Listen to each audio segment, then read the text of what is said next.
অন্নপূর্ণা যোজনার আবেদনপত্রটি আন্ডার এনকোয়ারিতে চলে এসেছে। তাহলে এখন আপনি বর্তমানে কি করবেন? টাকা কবে অ্যাকাউন্টে আসবে? আন্ডার এনকোয়ারিতে থাকলে আপনাকে ভালো করে ভেরিফিকেশান করা হবে।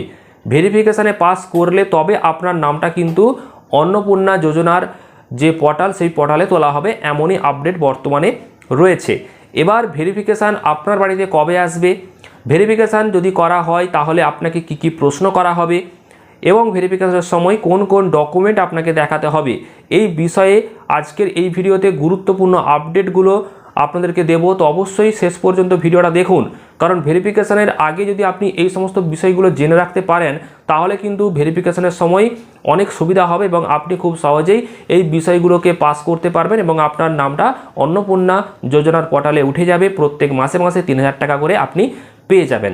তো তার আগে এই ভিডিওটিকে লাইক করুন, চ্যানেলটিকে সাবস্ক্রাইব করুন, ফেসবুক পেজ থেকে দেখলে পেজটাকে ফলো করে রাখুন। অন্নপূর্ণা যোজনাতে বা অন্নপূর্ণা ভাণ্ডারেতে যাদের আবেদনপত্রগুলো রিজেক্টেড হয়েছিল তাদের আবেদনপত্রগুলো আপনারা দেখেছেন নিশ্চয়ই আন্ডার এনকোয়ারিতে এসেছে। কেন রিজেক্ট করা হয়েছিল সেই সম্পর্কেও রাজ্য সরকার একটা নোটিশ প্রকাশ করেছে এবং সেই নোটিশে যে পয়েন্টগুলো বলা হয়েছিল সেটা নিয়ে যদিও আমি আগে একটা ভিডিও বানিয়েছিলাম, তবে আজকের এই ভিডিওতে ছোট্ট করে বলে দিচ্ছি। মূলত 3টে কারণের জন্য আবেদনপত্রগুলোকে রিজেক্টের খাতায় রাখা হয়েছিল। তবে হ্যাঁ, এটা সম্পূর্ণ বাতিল করে দেওয়া হয়েছে এমনটা কিন্তু নয়, শুধুমাত্র এই কয়েকটা কারণের জন্য আবেদনপত্রগুলোকে রিজেক্ট করা হয়েছিল এবং সেগুলোকে আরেকবারটি ভালোভাবে ভেরিফাই করা হবে। তো 3টে কারণ কি? ধরুন আপনি ফর্ম ফিল আপ করেছেন এবং আপনার পরিবারের মধ্যে কেউ ইনকাম ট্যাক্স প্রদান করেন, তো যদি সেরকম ফর্মের মধ্যে থাকে তো সেই জন্য ফর্মটাকে বাতিল করা হয়েছিল।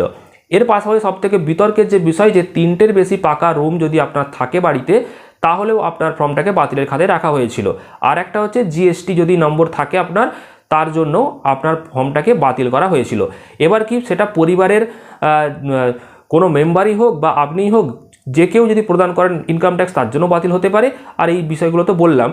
এবার সেই বিষয়টাকে একদম সামনাসামনি ভেরিফাই করার জন্য সরকারি আধিকারিকদেরকে নির্দেশ দেওয়া হয়েছে রাজ্য সরকারের তরফ থেকে।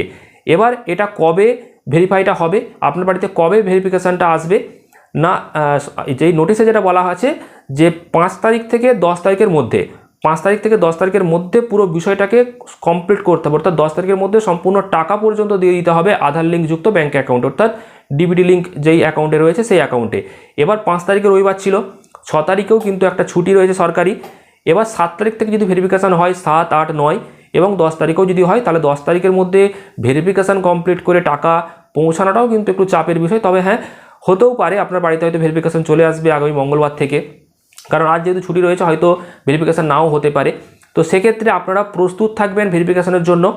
এবং আপনাকে হয়তো প্রশ্ন করা হতে পারে আপনার নাম, আপনার ঠিকানা, আপনার বাড়ির কতজন মেম্বার রয়েছেন, আপনি বর্তমানে কি করেন, ইনকাম ট্যাক্স প্রদান করছেন কিনা বা কোনো সরকারি কাজের সাথে যুক্ত রয়েছেন কিনা, এই সমস্ত বিষয়গুলো হয়তো আপনাকে জিজ্ঞাসা করা হতে পারে। বা আপনি আগে লক্ষ্মীর ভাণ্ডার পেতেন কিনা, এগুলো হয়তো আপনার কাছ থেকে জানতে চাইবেন ওনারা। পাশাপাশি আপনার ডকুমেন্টস যদি ওনারা দেখতে চান অরিজিনাল, যেমন আধার কার্ড, ভোটার কার্ড, আপনার প্যান কার্ড থাকলে প্যান কার্ড, ব্যাঙ্ক অ্যাকাউন্টের পাসবই, এগুলো যদি ওনারা দেখতে চান অবশ্যই অরিজিনালগুলো দেখাবেন, কারণ ওনারা হয়তো এটা ভেরিফিকেশান করছেন।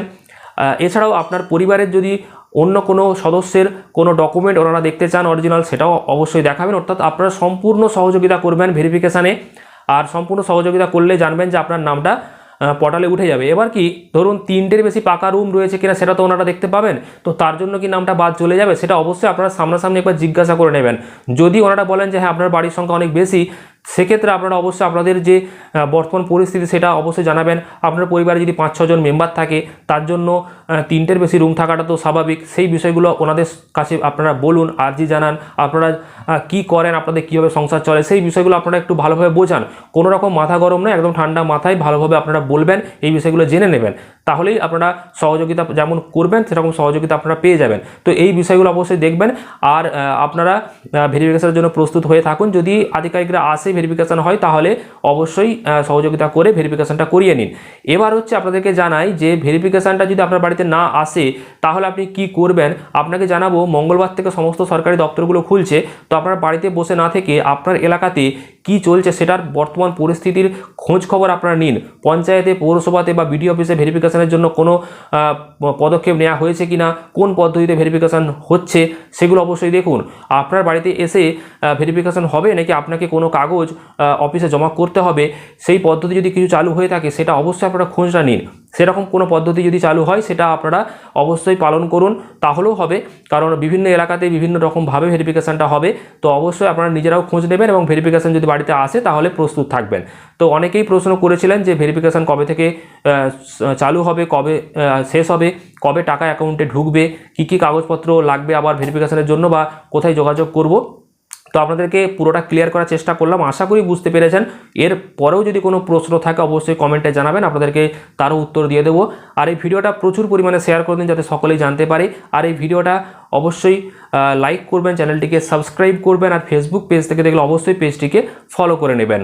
ধন্যবাদ।